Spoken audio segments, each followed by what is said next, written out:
Welcome to another Beyond Baseball Shorts. As always, I'm your host, Jared Perkins, and I'm here with a very special guest, Evan Gates, right-handed pitcher with the San Francisco Giants. Evan, how are you doing today?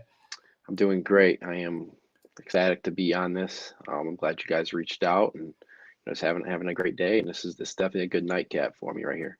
Yeah, well, we're really excited to have you on. So, just for the viewers who don't know you, just give a little bit of background about who you are, how you made your journey to the San Francisco Giants and into pro ball. Most definitely. Well, I'm in a cool position, so I always got to start off by, you want to learn a little bit about me. I'm a believer, so thank God for getting me here. Just thankful that I get to talk to people like you and be in clubhouses and play in stadiums across the nation. I've definitely been blessed with an opportunity and an ability to get there. So always praise to the Lord. So from there, man, I'll just say a couple times I was asked this question this year too because it feels kind of weird. I felt like I was kind of like written off this past year, especially with the way my first year of pro ball went and coming from a small town and going to JUCO and just a small like Division One. I felt like people kept asking me like, "Oh, well, like tell us about your journey this past year. Like, what'd you do different?" And so, I mean, just put in a lot of work throughout the years. I loved football. I wanted to play college football so bad, but at the end of the day, I wasn't getting the offers that I wanted. So I had to choose a baseball route. And now, the decision I made at like 18 years old now has gotten me here at 24. And I'm on an interview talking to a guy who put on an amazing article I got to read on myself. So it's been a fun ride. This year was definitely way better than I expected it to be. I got to meet a lot of cool people. I got to play in a lot of cities, and it really just is a dream come true. And like I said, I'm just truly blessed and thankful to do what I get to do. Yeah, I love that article that Tyrion did of you. That just kind of dove in and like deep dive into the Hmm. statistics and analytics on your stuff, which we can get into a little bit. But talk about coming from the small school aspect. So the one thing I love about baseball is everybody's kind of got a different journey to get there. You don't Hmm. have to go to the big D1 school to make it in the major leagues. Talk about your path going to community college, the experiences that you had there, and what left you kind of choosing to North Carolina A&T. Yeah. So, going junior college, I just fell in love with it because I had a bunch of friends that went junior college. They went to a couple bigger ones in the state, and they said they loved it and said, "Hey, it's a good opportunity for you to, go play the game." And I mean, let's just be real. Like financially, it was perfect. I mean, I'm getting Yeah, pretty much free schooling and not paying a boatload of money for the first 2 years at least. So got the JUCO, but I think what really taught me there was it's just a grind. Anyone yeah. that's been through the JUCO life or anyone that you've probably interviewed has said the same thing. Like it is not easy. And I definitely think those 2 years of grinding out at JUCO made like some minor league struggles. Like, hey, this is nothing. Like you've done it before. Like get there again. And I think that also allowed me to just take a step back and not chase that big D1 offer. Obviously, everyone wants to play D1 because that's where Mhm. the best ability is at in college baseball and where most guys get picked up. But even small ones are super competitive. Like I got to face couple teammates, in the Giants organization that were NC State, and we always competed with them or North Carolina's. So um, it checked all the boxes I was looking for out of junior college to go there. And like I said, it worked out because I got to go there for 3 years, got my degree pretty much paid for in full. And again, got to meet a bunch of great guys and play in some big games and have a lot of fun. And ultimately, that was just, another step for me to get where I'm at today and play pro ball. So I think it definitely helped going through a smaller school so I don't have that big expectation of like, oh, I want to get to the big lights and all that thing. No, I just want to Yeah. play ball. I just want to have fun and just play with the boys and win as many games as possible.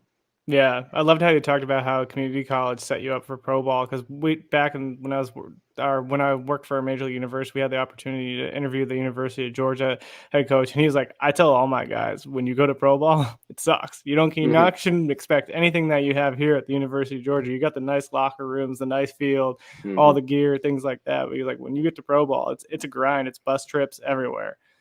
Oh yeah, and I think I'm repping them today on the show. I played in Northwoods League too, so summer Oh ball, yeah, and it would be 2 day road trips or play 2 games road trip, another road trip. So that definitely is I guess you gotta love the grit, and if it's there, go chase it because the minors is definitely a grind. Yeah, I love it.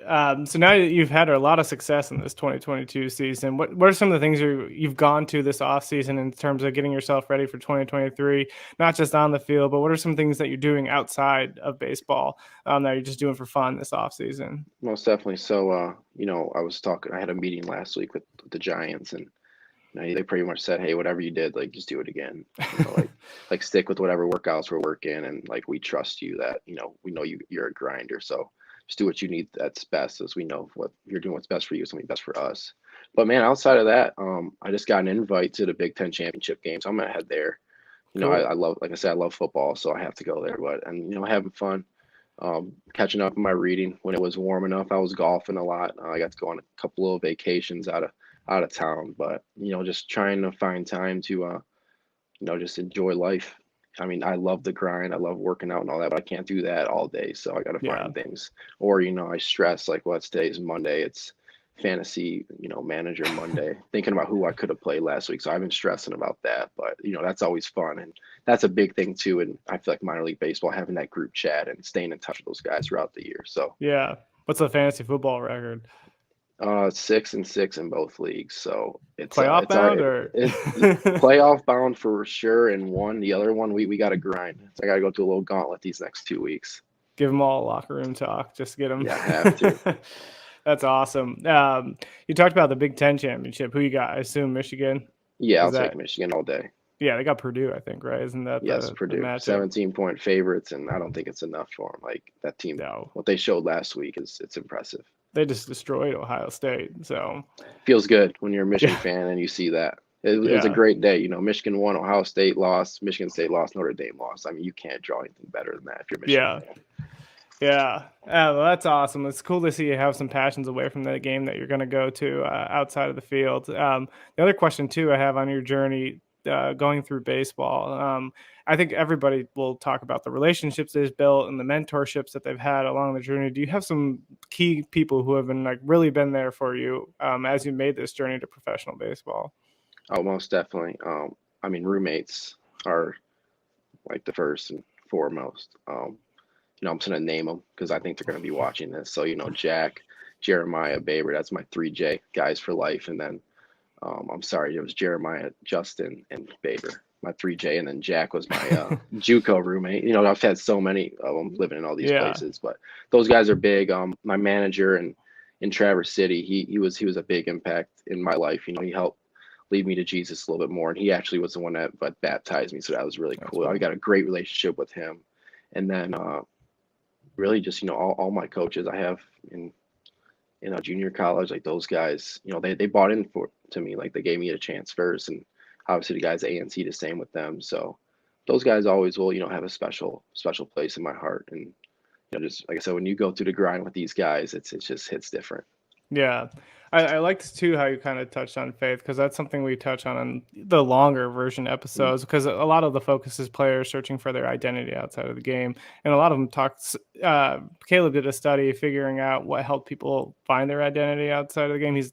It's just through his professorship. And he found that faith was like the one thing that it was so interdependent on each individual. Can you kind of talk about how that's kind of helped you find your identity outside of baseball? Oh yeah, for sure. So I feel like getting away from home, I felt like a little lonely, because Mm, I'm around a bunch of guys that I never met before. Like I tell these kids that I train now, like, listen, you're gonna get to college and you're gonna be handed 30 friends. yeah, That doesn't mean you're not lonely. So I really started, diving into, I grew up, going to church and all that, but I felt like, hey, there's something bigger than this. And, I started seeking a relationship with the Lord, and I've been growing ever since. And just to see, like, when just trying to dive into that and understanding, like, our chaplain in Arizona, he says, like, don't forget, like, whose you are. Don't forget who you are and whose you are. And that's definitely resonated with me. Like, at the end of the day, like, I can only play for so long, yeah. but it's like, what kind of impacts can you have on teammates? Like, what kind of like real relationships can you build outside of just teammates? So like this past year, we had some Bible studies together, and I thought it was just cool because I got to learn these guys for more than just their baseball player. I got to learn like who they were as people. So growing through that, it was really cool. And just like, I think, time's a big thing. So these 6 years, I've really started to learn like who I am, and like where I put my trust, and really just going out and handling my business, and knowing that God will do whatever his will may be for my life. And it's just cool that now I am living in that will, and it feels like it's definitely gone in the direction that I wanted it to, but I feel like that he wanted to as well. Yeah, I mean, I think that's awesome. And the one thing that you really touched on that stuck out to me is you touched on how it's helped you build relationships. And when we interviewed Jacob Turner, he touched on, he's like, the one thing I learned from baseball was the importance of relationships. He goes, because the game's going to go away, but the Mm, relationships you build with people, he goes, those are going to last forever. And he goes, it's not about your status. It doesn't matter how far you make it in the league. He goes, those relationships are still going to be there. most definitely. I think Yeah. there's also like, one more key relationship that I forgot to actually touch on when you asked. And, I wanted to get signed in 2020, the COVID year. I Hmm. thought I was going to, and I didn't. And I happened to get signed in 21. And I'm glad I did because, I met my girlfriend in Mm, 21 when I was out in yeah. Arizona. And like, that's one huge relationship part that if it wasn't for baseball, I don't know if I would ever met her. So everything's working out the way it's supposed to. So I That's have to awesome. shout her out because I forgot that's my number one in the relationship part. Yeah, I love it. I love it. Just so diving into the last couple of questions here, I guess the one thing I'm always asking guys, what's the go-to restaurant as soon as you get home in the off season that you got to hit up every time? Thank you for asking that. It's definitely Coney Island. Mm, Coney Island all day. Because it ain't the same. You can find Coney's in other places and yeah, in America, maybe, but nothing beats it back at home. that's awesome. And what do they have? I'm assuming hot dogs, right? Just Yeah, they do the chili yeah, dogs and all that, but love I it. just go there for the breakfast because they got the big breakfast special. Or if you go for lunch, they got these hanis that are amazing. So Love it, love it. So the last question I always wrap up with, as we want this show to be awesome for viewers, to get the behind the scenes look between for fans, but we also want it to be a way to teach and help the future generation of like athletes making it to pro ball. So if you had like one piece of advice for any guy that's trying to come from the high school level, the community college level, and just trying to make their way in baseball, but also kind of find their identity outside of the game, what would that be? I love that question because it's something that I train kids during the week, and Mm, I tell them this often, and I think it's kind of because this is kind of what I went through with my journey. And it was just like, don't give up, yeah, because I could have, my first year at JUCO didn't go so well, but I was like, no, like I want to be good. So I grinded. Sometimes in college ball it didn't go well. Just felt like I kept pursuing something that maybe others would look at like, dude, this guy's crazy. Like he's not really gonna make it. Like he's not that good. And but in my heart, I knew I'm like, hey, like just keep going, just keep yeah, working. The grind never cheats you, and that's what I tell them. Like the grind will never cheat you. If you put in the time, you put in the effort, and you truly care, like you will find ways to make it happen. And people rely on you too. So that's my advice to all those kids. Like, hey, don't ever stop grinding. And even if you gave it your all and you don't reach to the highest level, like it's okay to be a good college pitcher. yeah. It's okay if because that's going to carry over now into other things in life.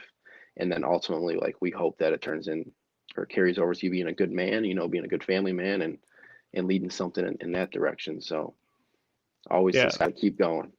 I love that because you can tell that you're grounded in things outside of the game. Because if you have that mindset of just to keep going and just focusing on where you're at and just being okay with where you're at, like whether that's getting to the college level or that's making it to the next level, and just keep pursuing it, like you're going to find success and you're going to be able to find those next steps to move forward.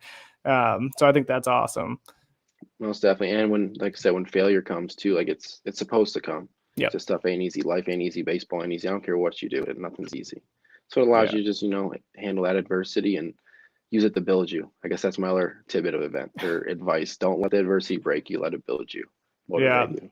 I love that. I think that's a good one to end on. And Evan, we can't thank you enough for joining us. You're an awesome guy. We're wishing you nothing but success in 2023 and can't wait to see you out there again. Thank you very much for having me and letting me share a little bit on myself too. I appreciate you guys.